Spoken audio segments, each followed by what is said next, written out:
এই মুহূর্তে উড়িষ্যা এলাকায় প্রচণ্ড বেগে মেঘ জমা হচ্ছে। এখান থেকে ধীরে ধীরে মেঘমালা দেশের দক্ষিণের উপকূলীয় অঞ্চলে প্রবেশ করতে দেখা যাচ্ছে। এখানে বজ্রগর্ভ মেঘ তৈরি হয়ে গেছে। বৃষ্টিপাতের সম্ভাবনা রয়েছে দক্ষিণের উপকূলীয় অঞ্চলে এবং সমুদ্র অঞ্চলের দিকে। প্রচণ্ড বেগে আজ রাতে ঝড় বৃষ্টিপাতের সতর্কতা রয়েছে। পাশাপাশি আগামীকাল 2 মে দেশের পূর্ব অঞ্চলের বেশিরভাগ এলাকায় তুমুল বেগে কালবৈশাখীর ঝড়ের সতর্কতা দিয়েছে আবহাওয়া অধিদপ্তর। তো কোন কোন জেলায় ঝড় বৃষ্টি, কোন কোন জেলায় তীব্র তাপপ্রবাহ জানতে হলে ভিডিওটি সম্পূর্ণ দেখুন।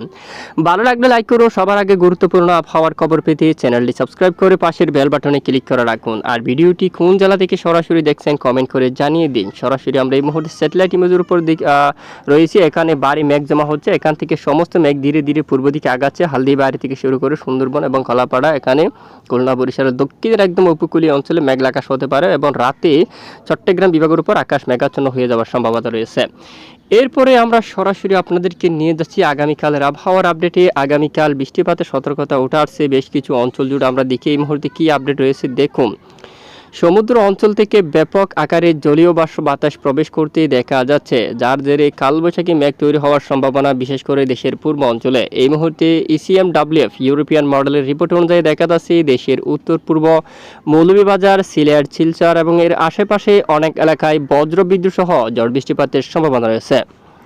বড়লেখা, কুলাউড়া, বালাগঞ্জ, মৌলভীবাজার, ধর্মনগর, কামালগঞ্জ থেকে শুরু করে জগন্নাথপুর এবং এখানে দেখুন সিলেট এবং এখানে চাতকবাজার থেকে শুরু করে জাইন্টাপুর এবং এখানে খাদ্যমির যে বেশ কিছু এলাকায় প্রচণ্ড বেগে ঝড় বৃষ্টিপাতের সম্ভাবনা রয়েছে।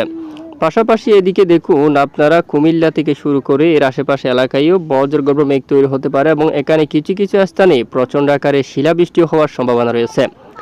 এদিকে ছাগলনাইয়ার উপর দেখুন বেলুনিয়া, লাকসাম, এছাড়া চৌমোহনী এই অঞ্চলের দিকে রায়পুর, হাজীগঞ্জ এবং এখানে মানিকচড়ি, চট্টগ্রাম বিভাগের উত্তরের বেশ কিছু এলাকা জুড়ে তীব্র কালবৈশাখী সহ ঝড় বৃষ্টিপাতের সতর্কতা রয়েছে, তাই আগে থেকে সাবধানতা অবলম্বন করবেন। এবং কাকড়াছড়ি থেকে শুরু করে এদিকে দিঘিনালা আগামী 24 ঘন্টার মধ্যে এখানে দেখুন চট্টগ্রাম বিভাগের উত্তরে পাহাড়ি অঞ্চলের দিকে বজ্রসহ কালবৈশাখী ঝড় বৃষ্টিপাতের প্রবল সম্ভাবনা দেখা যাচ্ছে। এছাড়া একদম পূর্বে এখানে হাটহাজারি, ফটিকছড়ি উপজেলার রাঙ্গামাটি, এই যে বিলাইছড়ি, রাজস্থলী, চট্টগ্রাম এবং রঙ্গাছড়ি এবং সাতকানিয়া থেকে শুরু করে থানচি, চকরিয়া, কক্সবাজার, কুতুবদিয়া উপকূলীয় অঞ্চলের দিকেও বজ্রসহ ঝড় বৃষ্টিপাতের সম্ভাবনা দেখা যাচ্ছে।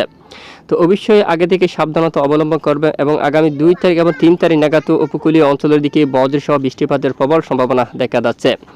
এরপরে যদি আমরা একটু দেখি শনিবার 4 তারিখের আপডেটে, শনিবার 4 তারিখের আপডেট যদি আমরা একটু দেখি দেখুন বেশ কিছু এলাকায় আকাশ পরিষ্কার থাকতে পারে। 4 তারিখ নাগাদ তুলনামূলক বৃষ্টির মাত্রা খুবই কম থাকতে পারে এবং রবিবার 5 তারিখ থেকে আবারও আবহাওয়ার বিরাট বড় পরিবর্তন দেখা যাচ্ছে। দেশের দিকে দিয়ে আসছে তীব্র কালবৈশাখী বজ্রসহ ঝড় বৃষ্টি।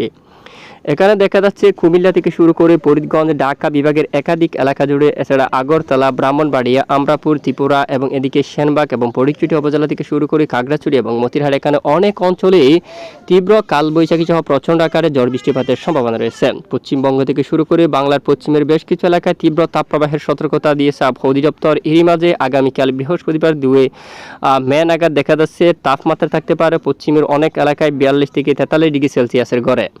খুলনা বিভাগে তাপমাত্রা থাকবে 39 ডিগ্রি সেলসিয়াস, আশেপাশে বেশ কিছু এলাকায় 40 ডিগ্রি সেলসিয়াস, মেহেরপুরে এখানে প্রায় 42 ডিগ্রি সেলসিয়াস, যশোরে 42 ডিগ্রি সেলসিয়াস, রাজশাহীতে 41 ডিগ্রি সেলসিয়াস, কালার উপর 40 ডিগ্রি সেলসিয়াস, মালদায় 41 ডিগ্রি সেলসিয়াস তাপপ্রবাহ থাকার সম্ভাবনা। রংপুর বিভাগে 39 ডিগ্রি সেলসিয়াস এবং আরেকটু যদি উত্তরে যায় আলিপুরদুয়ার 25 ডিগ্রি সেলসিয়াস এবং শিলিগুড়ির উপরে প্রায় 36 ডিগ্রি সেলসিয়াস, মালদায় এখানে 41 ডিগ্রি সেলসিয়াস এবং মুর্শিদাবাদ 41 ডিগ্রি সেলসিয়াস, নদিয়ার উপর প্রায় 42 ডিগ্রি সেলসিয়াস এবং দক্ষিণ উত্তর 24 পরগনা এলাকায় 42 এবং দক্ষিণ 24 পরগনা এলাকায় প্রায় 39 থেকে 40 এবং পূর্ব মেদিনীপুর এবং পশ্চিম মেদিনীপুর সবটুকু এলাকায় আপনারা দেখুন এখানে প্রায় 43 degree Celsius, Jamshedpur 42 degree Celsius এবং এখানে দামবাদ, পুরুলিয়া এখানে 41 এবং আসানসোলে 40 এরকম তাপপ্রবাহ থাকার সম্ভাবনা রয়েছে। বেশ কিছু এলাকায় রেড অ্যালার্ট জারি করা হলো গরমে, তবে গরম কমার এই মুহূর্তে নেই। এই মুহূর্তে গরম কমার সম্ভাবনা নেই, তবে আগামী কয়েকদিনের মধ্যে গরম অনেকটাই কমে আসতে পারে, দেশের উপর বৃষ্টি বিস্তার লাভ করতে পারে। আগামীকাল থেকে দেশের দক্ষিণের উপকূলীয় অঞ্চলে ঝড়ো বাতাস বয়ে যাওয়ার সম্ভাবনা রয়েছে প্রায় ঘন্টায় 50 কিলোমিটারের উপরে। দক্ষিণের উপকূলীয় অঞ্চল জুড়ে দমকা ঝড়ো বাতাস বয়ে যাওয়ার সম্ভাবনা রয়েছে, তাই সাবধানতা অবলম্বন করবেন এবং জলবায়ুরাও এখানে একটু সাবধানতা অবলম্বন করবেন, কারণ সমুদ্র খুবই উত্তাল থাকতে পারে ওই সময়, এখানে প্রচণ্ড ঢেউ হতে পারে, কারণ এখানে ঝড়ো বাতাস বয়ে যাওয়ার সম্ভাবনা অনেকটাই বেশি। এ হচ্ছে আজকের আবহাওয়ার রিপোর্ট। এতক্ষণ আমাদের সঙ্গে থাকার জন্য ধন্যবাদ।